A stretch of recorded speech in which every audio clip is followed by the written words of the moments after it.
오늘 우리가 함께 읽을 말씀 출애굽기 11장에서 12장 21절까지 말씀, 누가복음 14장, 욥기 29장, 고린도전서 15장 말씀입니다. 자, 오늘 말씀으로 함께 나눌 주제 소망입니다. 우리가 소망의 삶을 살아가야 한다라는 겁니다. 따라서 헛된 소망 버려야 합니다. 헛된 소망으로 인하여 참 소망을 놓치는 일, 참 소망을 보지 못하고 잃어버리는 일 없어야 합니다. 욥기 29장을 보면 욥이 이전에 누렸던 행복을 그리워하며 이야기하고 있습니다.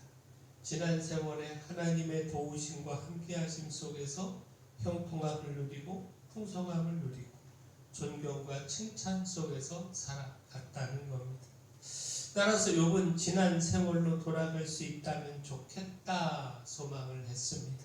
욥기 29장 2절 3절 말씀 보면 나는 지난 세월과 하나님이 나를 보호하시던 때가 다시 오기를 원하노라. 그때에는 그의 등불이 내 머리에 빛이었고 내가 그의 빛을 힘입어 암흑에서도 걸어 다녔느니라. 자, 그러나 이런 욥의 소망은 이루어질 수 없는 소망입니다. 아무리 그가 그리워하며 소망한들 과거의 시간으로 돌이킬 수 없습니다. 그것을 소망으로 품는다면 헛된 소망일 뿐입니다. 그러나 하나님은 살아계시고 연단을 위해 지금은 욥에게 고난을 주시지만 내일에 더 아름다운 시간을 계획하고 계십니다. 따라서 욥은 지난 세월을 그리워하며 헛된 소망을 품을 것이 아니라 끝까지 하나님을 믿고 하나님을 통해 이루어질 내일의 시간, 이 시간을 소망으로 품어야 했습니다. 자, 결국 무엇입니까? 하나님은 우리의 절대적 소망이 되십니다. 하나님을 향한 믿음은 어떤 상황에서도 소망을 만듭니다. 따라서 이룰 수 없는 헛된 소망에 기대지 말고 오직 하나님을 믿음으로 소망을 가져야 합니다.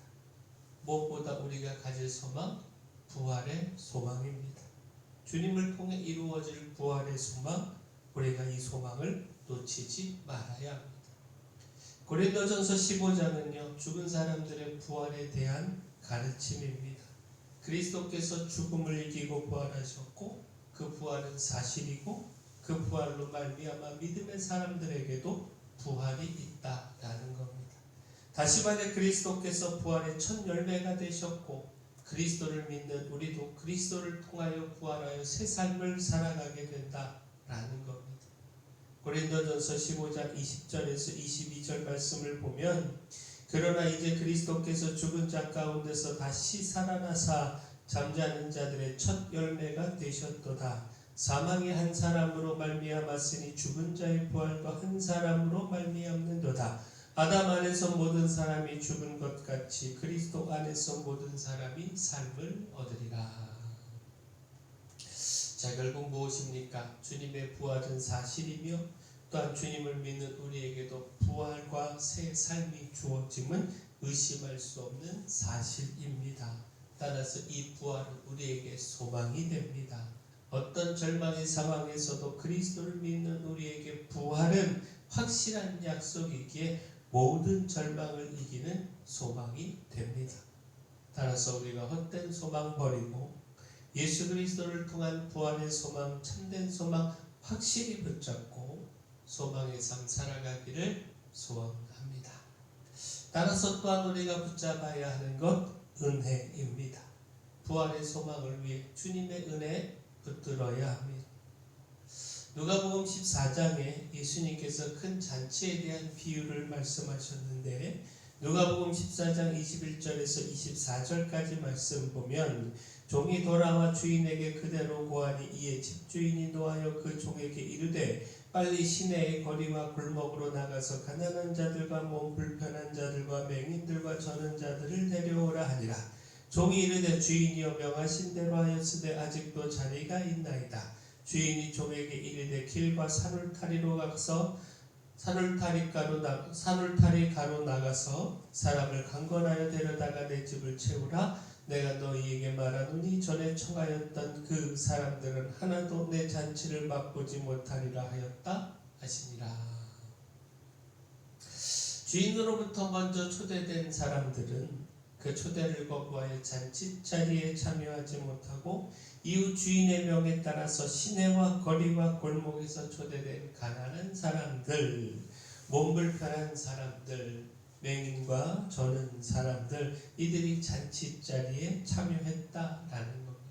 자, 여기서 기억할 것이 가난한 사람들을 비롯한 그 모든 사람들이 잔치자리에 초대되어 참여한 것은 자격이 아니라 오직 은혜였다라는 겁니다. 그들은 자격이 되지 않기에 처음 초대되지 못했던 것이고, 그러나 이후 주인의 은혜로 잔치자리에 참여할 수 있었다라는 겁니다. 근데 또한 기억할 것이, 자, 이 비유에서 잔치자리, 하나님의 나라를 뜻하지 않습니까? 곧 예수님께서 하나님의 나라의 비유를 이 큰 잔치의 비유로 설명하며 가르치신 것인데, 다시 말해 그 은혜로 가난한 사람들을 비롯한 사람들이 잔치자리에 초대되어 참여하듯이 하나님의 나라는 오직 은혜로 초대되어 자리할 수 있다라는 겁니다. 따라서 이것이 소망이 됩니다. 자격으로는 그 누구도 하나님 나라에 초대되어 들어올 수 없습니다. 들어갈 수 없습니다. 그러나 하나님의 은혜로, 오직 하나님의 은혜로 우리가 그 하나님의 나라에 들어갈 수 있습니다. 그렇게 이것이 소망이 된다라는 겁니다. 자, 결국 무엇입니까? 우리가 부활의 소망과 더불어 부활하여 거하게 될 천국을 소망으로 두고 살아야 하지 않습니까? 근데 이 부활의 소망과 천국의 소망은 오직 하나님의 은혜로 가능합니다. 우리 힘으로 할 수 없습니다. 따라서 우리가 힘써 하나님의 은혜를 붙잡아야 합니다. 결코 이 은혜 놓치지 말아야 합니다. 또한 우리가 소망을 위해 놓치지 말아야 하는 것, 인내입니다. 소망을 이루기까지 포기하지 않고 참고 기다리는 이 인내가 있어야 합니다. 출애굽기 11장은 마지막 10번째 재앙에 대한 예고입니다. 하나님께서 애굽 땅에 있는 모든 처음 난 것들, 그 처음 난 것들을 죽이시겠다라는 겁니다. 출애굽기 12장은요 6월절 제정에 대한 말씀입니다. 식구수에 따라서 어린 양을 취하여 그 피를 집 좌우 문설주와 임방에 바르고 그 밤에 고기를 불에 구워 무교병과 쓴나물과 함께 먹으라는 겁니다. 그 밤에 하나님께서 애굽 땅에 다니며 모든 처음 난 것을 죽이실 때 그 피를 보고 넘어가시겠다라는 겁니다.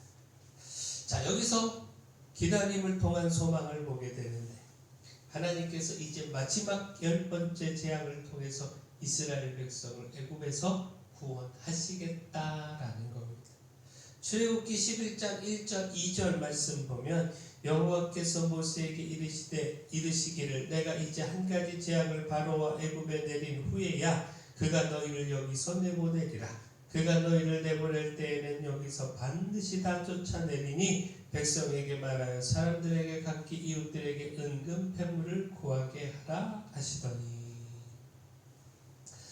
자, 첫 번째 재앙부터 9번째 재앙에 이르기까지 계속된 하나님의 권능의 역사에 이스라엘 백성들이 흥분도 했겠지만 또 기다림도 있지 않았겠습니까? 애굽에서 노예로 또 고역과 고통으로 보냈던 그 시간을 끝내고 하나님께서 약속하신 그 땅을 향하여 새로운 삶의 소망을 품고 출발할 그날, 하나님께서 이루실 구원의 그날, 이 날을 기다리고 또 기다리지 않았겠습니까? 근데 이제 그 시간이 다가왔다는 겁니다. 결국 무엇입니까? 하나님의 구원의 약속은 반드시 이루어집니다. 하나님의 말씀과 그 역사를 믿고 인내하며 기다리면 결국 하나님께서 이루시는 구원의 날이 확실한 소망으로 찾아옵니다.